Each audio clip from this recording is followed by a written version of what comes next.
I'm John Batchelor. This is the John Batchelor Show. We have an emergency situation in Korea. It is not unprecedented, but it is important to feature it right now because it's breaking news in Asia. An exchange of gunfire, artillery fire. That's right, you hear me correctly. Artillery fire between North and South Korea, the two states that have been in a state of civil war for more than 50 years now. These two states have something called the Northern Limit Line. It's a sea line that is often in dispute. It involves islands. To help me tell this story are two experts on the East Asia conflicts, and especially on the Korean Peninsula. Mary Kissel, the editor of the editorial page of the Asia Wall Street Journal. She is in Hong Kong. And Gordon Chang of Forbes.com, who has often written of Korea and is the author of Showdown about the nuclear weapons in North Korea. Gordon and Mary, I begin with you because I would like you to explain to us the present situation in South Korea, especially after your conversation with President Lee last fall. This exchange of gunfire, does this surprise you? Will this surprise the South Korean people that the South Korea fired back? Hi, John. Great to be with you.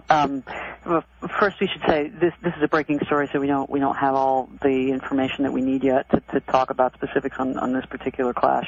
But President Lee Myung-bak is a real departure from his two predecessors. President Lee is a realist. He understands that there is a serious emerging threat across the border, and he has been very firm with North Korea. He has effectively said to them repeatedly, and he campaigned on this, and he's also followed through on it while in office.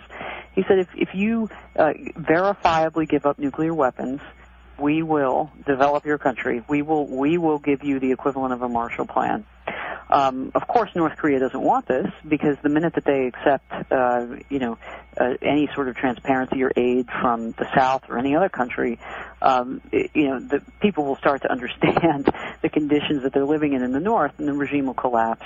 So the North has tried to go back to its old tactics, which is basically to kind of say, well, we would like a peace treaty with you, but you know what, if you don't cooperate, we're going to fire some shots, or we'll test a weapon, and we'll show you that we really mean business. And my immediate reaction to today's news is, this is just further evidence that the North really isn't sincere in its outreach to the South.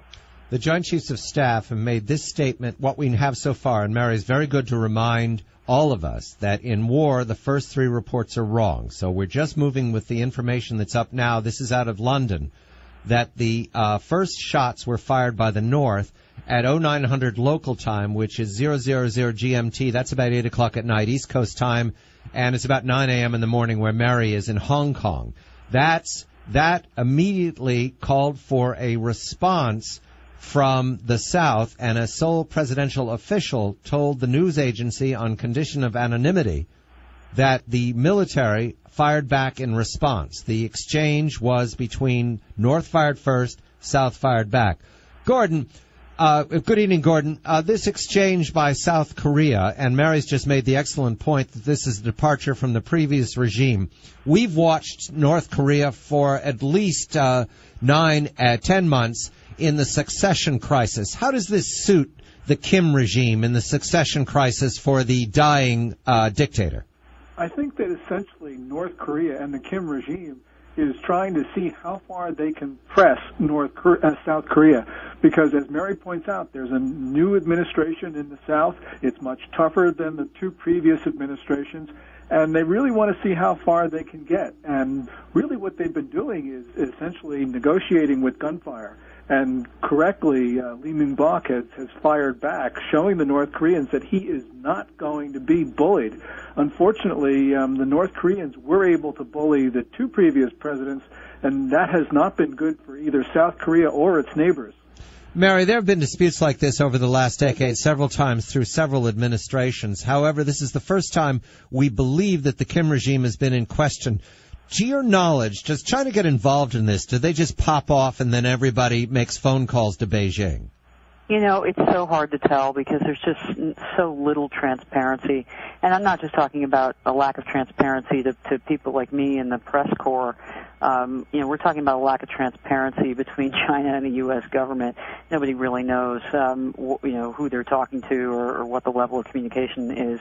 There is one thing that we do know, and that is that China, as UN sanctions have started to bite, China has stepped up to the plate and increased its aid to the point where, you know, China is the main country that is propping up this regime.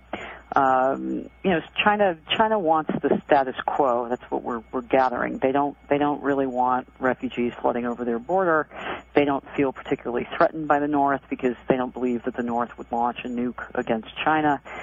And, you know, you got to believe that the Chinese are worried about this sort of provocative behavior. They wouldn't like this. I would expect to see a North Korean official summoned to Beijing to get a talking to. But in terms of, you know, what they're saying to them today, you know, we may never know. Gordon, the United States, and recently there have been noises that there is a conversation going on around the edges. Does that conversation not get bothered by this? Is North Korea is established as a bad actor, and so there is nothing that could call off the overtures between the Obama administration and the Kim regime? I'm afraid that that's actually right, that North Korea has accustomed us to such bad behavior. The axe murders of an American serviceman, the Pueblo, the shooting down of a Navy reconnaissance plane. You know, the North Koreans have pretty much done it all. And now all we have is just some artillery shells being fired. The unfortunate thing, though, is that one of these incidents could spiral out of control. And so, therefore, even though the North may not intend to start a general conflict on the Korean Peninsula, that actually could happen at some point, because if they misfire, you know, some second lieutenant gets it all wrong, this could really be a problem because, you know, we've survived a lot of these little incidents, but that doesn't say that one of these are not going to get out of control in the future.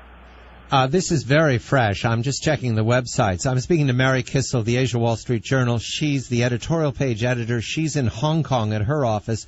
Gordon is in North America. As of right now, I can't find this except on the BBC. I'm sure everybody is remaking their pages. I haven't checked the Asia pages right yet, but it just happened. Mary, 24 hours from now, do we forget about this, or is this a new change? Is this a change for the Lee presidency? I'm just reading the Asian wires right now. That original news came out of Yonhap in Seoul, and now Kyoto News, also out of Seoul, is updating and saying that North Korea fired about 30 artillery rounds into the disputed waters. Does this change the situation? Yeah, I think this steps up their, as Gordon said, testing of President Lee. I mean, it was just, I think earlier this week or late last week, where the South held talks with the North on Kaesong, the industrial park that they jointly run just past the DMZ. So President Lee has really reached out his hand here. There weren't very senior members of the cabinet at those talks, but they did have them. So a couple days later to be firing artillery rounds and firing back, that's a significant change. Gordon, North Korea sees this as leverage in the six-party talks? Is that their understanding of negotiation? You fire shells off and you get a better chair. Yeah, because it's worked in the past. In the past, North Korea has rattled American administrations to the extent that we have done things which we would never think otherwise. Fortunately, the Bush administration sort of put an end to that. And then we saw, the Bush administration waver. Now Kim Jong-il is seeing how far he can push President Obama around. And in the beginning 4 or 5 months of the Obama administration, the North Koreans did quite a lot. They fired off a long-range missile. They detonated a second nuke. They terminated the Korean War armistice. They ramped up plutonium production. They did a lot of stuff, and the Obama administration didn't reply. So, you figure if they weren't rattled by, if they weren't really going to do anything about those things, I think Kim has really sort of thought, well, I can fire some artillery shells off at South Koreans. If I kill a few, it may not make too much of a difference. Between 9:05 local time and 10:16, which is about East Coast time, between 8 and 9:15 at night. The Beeb put it up an hour later. I'm talking to Hong Kong and to North America. This is a new event in Asia. It will be hitting the markets in Washington on the morning of the State of the Union, and we will talk about it in 24 hours. I'm John Batchelor.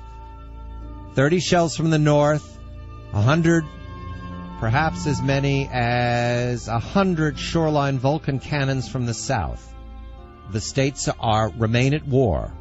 I'm John Batchelor.